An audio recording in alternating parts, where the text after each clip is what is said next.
喂，大家好，又係我乜少，歡迎大家收睇我嘅 channel 乜少英力。咁啊，舊年就即係玩咗好多啲 cashback app 啦，我叫做回水 app 啦。咁啊，如果大家未睇過嘅，可以睇翻我以前嘅作品啦。咁啊，希望見到我以前個樣唔好嚇親啊，我啲古怪樣啊。咁今集咧又會講一啲我最近嘅新發現咧，就同大家分享一下咧，就多啲渠道咧，同一張超市單或者去買衫同一張單，哇，又多一隻 app 可以 scan 咧，又再賺多啲錢嘅。咁我哋而家馬上去片。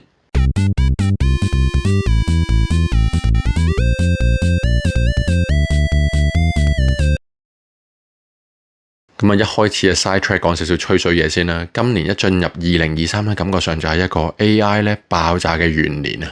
突然間 pop 咗好多嘢出嚟咧喺身邊咧，咁啊即係要不斷正職好、兼職好都充斥住呢啲話題咧。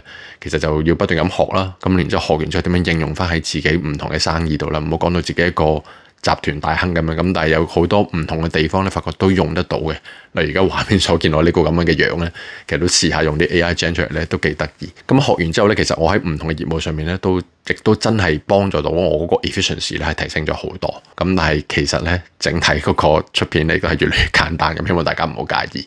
咁啊，回翻正題啦，就係咧第一個介紹嘅回水 app 咧，就係 ShipZero 啦。咁呢隻嘢咧，我都玩咗佢幾個月，開頭咧都唔係好摸得透，但係就俾住個恒心落去咧，繼續 scan 啲單咧，佢又突然間轉玩法就更加好玩。咁首先就係咧，佢只係可以咧係回水俾你嗰個水電煤啦、電話費或者寬頻或者 council tax bill 呢啲咁樣嘅，就唔會好似之前介紹嗰啲回水 app 咧，係可以即係直接回落 Amazon 啊，或者其實可能回落買超市現金券啊等等，咁就冇呢啲嘢嘅。咁啱啱講過，佢以前就玩得比較複雜啦，咁而家 simplify 咗咧，其實係更加好玩。點解咧？因為咧佢最唔吸引嘅地方就係而家咧係只係回0.1%嘅啫。咁即係話咧，你買10磅嘢咧，佢先回1p 俾你。哇！乜笑你咩料啊？咁多介紹，哇！咁梗係唔係咁簡單啦。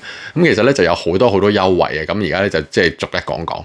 咁首先咧就係咧，每次咧買嘢之前咧 online 佢就即係超級多嘅。咁其實即係你譬如買衫褲鞋襪啊，或者其實超市啊等等咧，大路嗰幾間咧，咁啊佢經常都長處都有喺度咧，就回幾個 percent 嘅。咁另外就係你 in store 買嘅話咧，咁啊相對地少好多得嚟咧。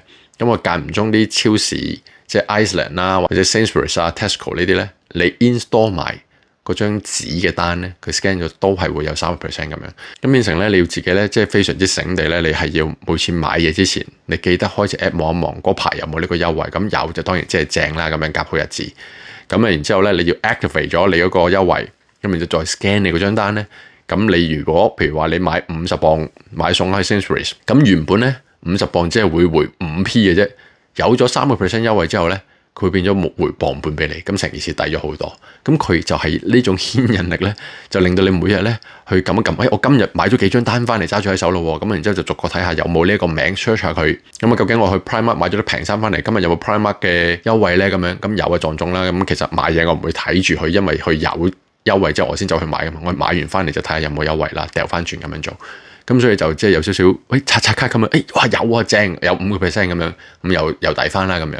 咁啊 online 買更加容易啦，咁啊其實 online 喺屋企撳之前，咁你咪即係睇一睇咯。咁有嘅話就會即係再抵啲。咁你將 email 收到嗰張單咧，就 email 翻去自己指定嗰個 email address 嗰度咧，咁咧先至攞到嗰個優惠嘅。咁一般嚟講咧，就好多大陸牌子，你自己開隻 app 嚟睇睇就即係都會見到，即係多都幾緊要 online 嗰邊啊。咁一般嚟講3至10% 左右啦，有啲牌子會比較誇張啲。咁啊好罕見地咧，咁亦都會見到有12%或者30%都有見過。咁但係呢啲就真係好少啦。咁呢個 app 咧本身回錢嗰個時間就比較長，有少少似 Top Cashback 咁樣，一般都90日啊。咁所以咧，其實你影完今日買餸嗰張單咧，3個月之後咧個磅半咧，頭先講個例子啦，咁你嗰啲錢就會3個月之後先會見到佢，咁先至可以要嚟俾你交你嘅電費嘅。咁第二個要介紹咧，我諗都唔少人都應該知道啦，就係咧呢個 Google Opinion Rewards。咁我都係最近呢幾個月先發現啦，咁玩咗一輪，發覺都幾唔錯啦，咁啊介紹俾大家。咁首先就係佢都同其他 app 一樣，就係你買咗嘢，例如去咗超市或者去 Poundland 買咗嘢咁先算啦。咁佢就用衛星定位去偵測到你去過呢間店，咁然之後佢先至出個任務俾你，叫你 scan 張單嘅。咁就唔係咧就。好似我平時咧，我太太去買完嘢，佢去完 Waitrose 咁買完翻嚟，咁咪俾張單我喺其他 app 就照 scan 噶嘛。咁喺 Google 呢隻咧就唔得噶啦，因為我個電話個 GPS 冇喺嗰個地方出現過咧，佢就唔會生個任務俾我。咁啊相對地就弱啲啲。咁一般嚟講咧，佢回嘅錢咧就係譬如話一個掃描嘅任務啦。咁你 scan 翻自己張單，咁就會係回 13p 左右啦。你入咗去睇買唔買嘢，但係最終冇買，或者其實你張單唔見咗，唔記得攞等等，咁啊都會有2p 俾你。咁啊另外佢間唔中咧就會生一啲問卷嘅任務俾你，一般就10p 到20零 p 咁樣都有。咁啊答2-3條好簡單嘅 multiple choice。你最近有冇去過下列呢啲商戶度買嘢啊？咁如果有買過嘅話，其實即係大概買咗啲乜嘢啦？咁其實都會係好簡單地，佢根據可能係你嘅 GPS 嘅位置，咁啊問你一啲似是而非嘅問題。其實我都答過好幾個禮拜咧，我係全部都冇去過，或者可能經過嘅啫，入都冇入過。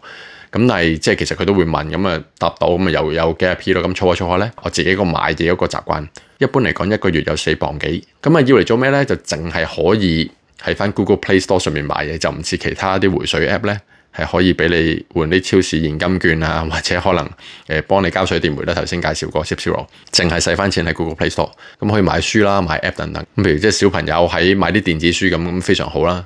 咁而有咧平台方面咧，佢係 Android 同埋 iPhone 嘅手機都會 scan 得到，但係其實你買嘢嗰度咧，我諗就淨係可以喺翻 Play Store 度買嘅，因為佢始終都係 Google 嘅生意啦。咁最後咧就講呢個壞消息啦，就係咧呢個 Huyu，咁啊舊年有介紹過一個淨係收超市單嘅回水 app 啦，咁啊非常遺憾咧，去到2023年嘅3月25號咧，佢就會終止營運。咁啊其實你如果用緊嘅話，一開隻 app 佢就實彈出嚟，你都見到啦。咁如果未開始玩咧，就千祈唔好玩，因為呢隻 app本身都儲得幾萬，你要儲到500分先有5磅回俾你。咁我都睇翻自己玩咗1年鬆啲，其實都係攞過去25磅。咁好多謝佢呢1年幾嚟俾咗25磅我啦。咁啊希望將來都會有更加多類似嘅 app， 有啲新啲嘅 startup， 有啲新啲嘅橋出嚟，點樣用到大家嘅 data 去營運到自己生意咧？咁啊回多啲錢俾廣大嘅市民咧？咁我如果再發現得到咧，會再介紹俾大家嘅。咁最後咧離題少少講2樣嘢啦。第一就係咧，咁如果大家之前有睇過我啲片，都知道我整到自己鬼五馬六咁嘅樣啦。咁竟然咧，公司嚟咗個香港嚟嘅新同事咧，都認識咗佢，傾唔夠幾多句咧，佢就單憑我把聲同我講嘢嗰個語調咧，就認出咗係我